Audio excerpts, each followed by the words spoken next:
Hi, I'm BM2 Paul Williams from RTC Great Lakes. I'm a lead instructor at Freedom Hall, and I'm here to talk to you about the PACER test.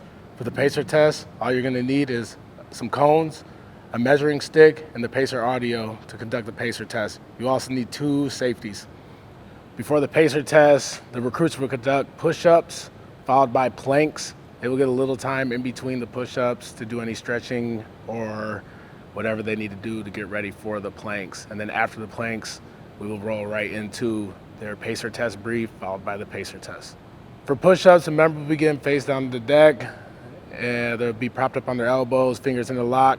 And I'll say, recruits, you now have 2 minutes for as many proper push-ups as you can. And then I'll say, bring your hands to the ready. That's when the member will bring their hands underneath their shoulders, slightly shoulder width apart.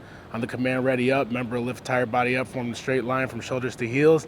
On the command begin, member will lower entire body to elbows bend at least 90 degrees, returning to their upright position without locking their elbows.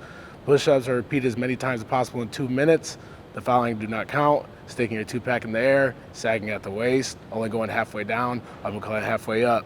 The push-up vent ends with any part of your body touch the deck besides your hands and feet. You raise one hand and foot off the deck, or if the instructor informs you do not maintain proper body alignment. At that time, you will sit facing your partner. You'll wait for the instructor to come by. When the instructor gets there, if you did the exercise, you'll sound off your last name loudly. If you counted for your partner, you're going to sound off what your partner got in single digits. Planks will be formed either all the way on the mat or all the way off. If they choose to be off the mat, they can fold their mat in half and push it towards their partner. They will begin face down the deck, elbows bent, forearms flat, and the body in a straight line to the deck. Elbows will be lying directly underneath the shoulders at a 90-degree angle between the forearm and upper arms. The hands must be on the deck, either with the fist with the pinky side touching the deck or laying flat with the palms touching the deck. Your forearms can be parallel or they can be angled inwards, but your hands cannot be collapsed together. Your feet will be placed hips width apart. Your knees are straight. Your pelvis is tilted in the neutral position. Your neck will be kept in the neutral position that's looking down the whole time. Folding and unfolding hands is not permitted. So however you start the plank is how you have to remain on the plank.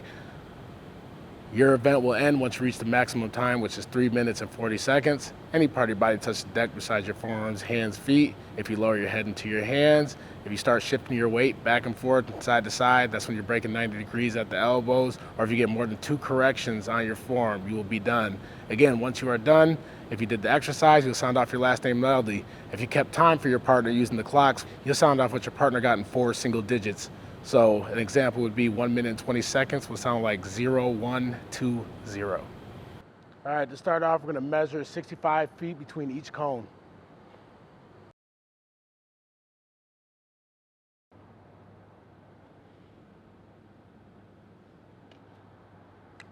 You also want to put a staff member on each side of the cones just to ensure the recruits are running all the way to the line and waiting to leave the line at the beep.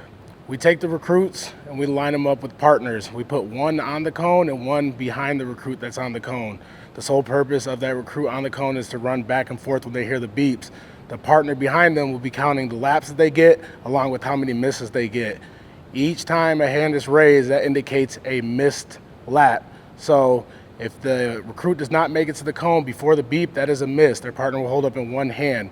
In order for that recruit to keep running, they have to run all the way to the cone that they missed and return back to the previous cone before the next beep.